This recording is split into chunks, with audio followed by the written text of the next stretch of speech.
ये डिटरमिनेंट की exercise 4.6 last exercise अच्छा लगेगा इसको करते हुए। देखो इसको करने के लिए कंसेप्ट किस पर बेस्ड है, कंसिस्टेंसी के ऊपर बेस्ड है। तो कंसिस्टेंसी पहले समझ लेते हैं, ठीक है। तो कंसिस्टेंसी ये है, देखो एक होता है कंसिस्टेंट सिस्टम, जो हम पहले इक्वेशन पढ़ते थे, तो इक्वेशन गिवन है तो उससे हम कैसे पता लगा सकते हैं कि ये कंसिस्टेंट है या ये इनकंसिस्ट है। कंसिस्टेंट का मतलब होता है उसके कुछ ना कुछ सॉल्यूशन होंगे। कंसिस्ट का मतलब कंसिस्ट कर रहा है, और इनकंसिस्ट का मतलब है कि उसके कोई सॉल्यूशन नहीं होंगे, तो वो होता है इनकंसिस्टेंट। ठीक ठीक है। तो अगर ये आपको इक्वेशन गिवन है, 3 इक्वेशन गिवन है, तो उसको आपको ऐसे लिखना है, ऐसे लिखना है। तो इसमें आपको ऐसे लिख लेना है, जो भी उसके जो कंपोनेंट होते हैं ना, तो कंपोनेंट का एक अलग बना लेना, ठीक है। A1 A2 B2 C2 A3 B3 C3, इसको ये ले लेंगे। और जो उसके जो कंपोनेंट हो, जो एक्स वाई जेड होता है ना, उसको एक अलग एक्स के फॉर्मेट में लिख लेंगे, ताकि जब इसका मल्टीप्लिकेशन करें तो आपको ये पूरा फॉर्मेट मिल जाए, ठीक है। तो बी को D1 D2 D3 ले लेंगे। तो जब इसका मैट्रिक्स का जब मल्टीप्लाई करते हैं तो आपको यही इक्वेशन मिल जाएगी जो एबव 3 इक्वेशन से लिखी हुई है, ठीक है। अगर आप पहले केस ये लेते हैं कि अगर अगर आपका जो उसका डिटर्मिनेंट है, अगर ये आपका जो मैट्रिक्स गिवन है, अगर उसका नॉन सिंगुलर मैट्रिक्स आ रहा है, मतलब determinant is not equal to 0 आ रहा है, तो उसका इन्वर्स एग्जिस्ट करेगा, ठीक है। उसका इन्वर्स एग्जिस्ट करेगा।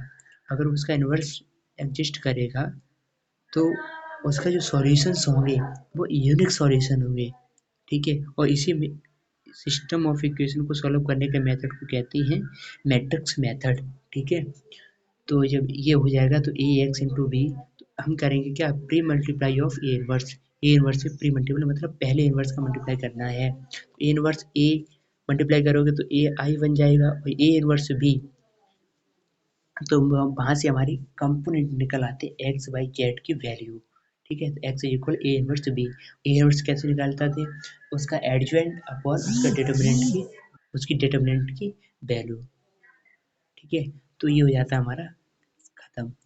और दूसरा केस है, जब हमारा डिटर्मिनेंट हो जाए 0, मतलब हो जाए सिंगुलर मैट्रिक्स, अगर ये है, फिर हम चेक करेंगे एडजॉइंट ऑफ ए निकालने के बाद और बी का मल्टीप्लाई करेंगे, ठीक है। बी क्या होता था हमारा, वही D1 D2 D3 जो हमारा रिजल्ट आते थे ना, तो उसका कर देना। अगर वो इज नॉट इक्वल टू 0 है, एक तो आ गया 0, अगर दूसरा भी 0 नहीं आया तो हम क्या करेंगे, तो हम कह देंगे कि उसके सॉल्यूशन एग्जिस्ट नहीं करते हैं, तो वो सिस्टम ऑफ इक्वेशन कैसे हो जाएगी, इनकंसिस्टेंट है। तो हम यहाँ से अगर उसका adjoint of A into B करने पर 0 आ गया, तो हम कह नहीं सकते कि वो कंसिस्टेंट है या इनकंसिस्टेंट। अगर 0 नहीं है तो कह सकते वो इनकंसिस्टेंट है। अगर 0 आ गया तो हम कहेंगे वो कंसिस्टेंट हो सकता है, इनकंसिस्टेंट भी हो सकता है।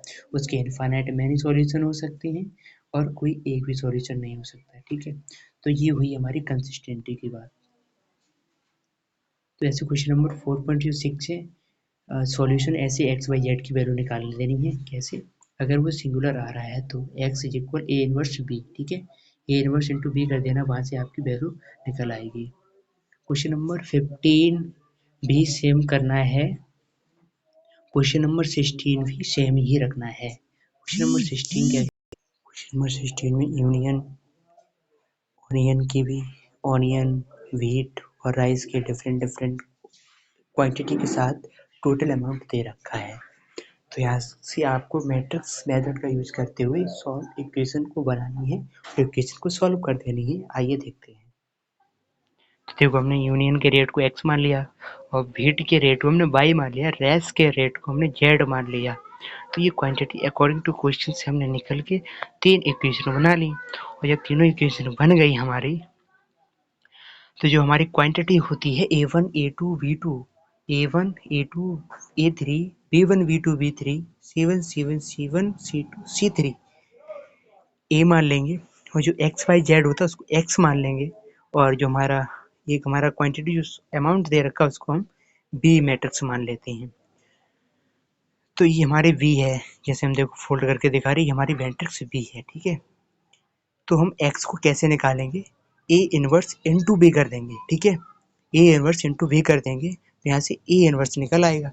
ए इनवर्स हम ऐसे निकालते हैं, तो वहाँ वर्क करोगे, उसका मल्टीप्लाई करोगे बी के साथ, तो एक वो मैट्रिक्स बनेगी। वहाँ से आप उसको इक्वेट कर दोगे और हमारी वैल्यू निकल आएगी इसकी, ठीक है। देखो ऐसे क्वेश्चंस को कैसे सॉल्व करते हैं, एक क्वेश्चन के माध्यम से देखते हैं।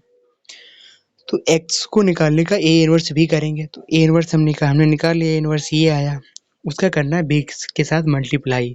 और जो देखो एक मैट्रिक्स यहाँ पर बन गई है 3, ये देखो नीचे साइड में 3/-1, 3 - 1, एक्स वाई दो ही इक्वेशन है, तो यहाँ से x को 3 हो जाएगा, y -1 हो जाएगी, इसको इक्वेट कर देना है और एक्स वाई की ऐसी वैल्यू निकल आएगी। थैंक यू बच्चों।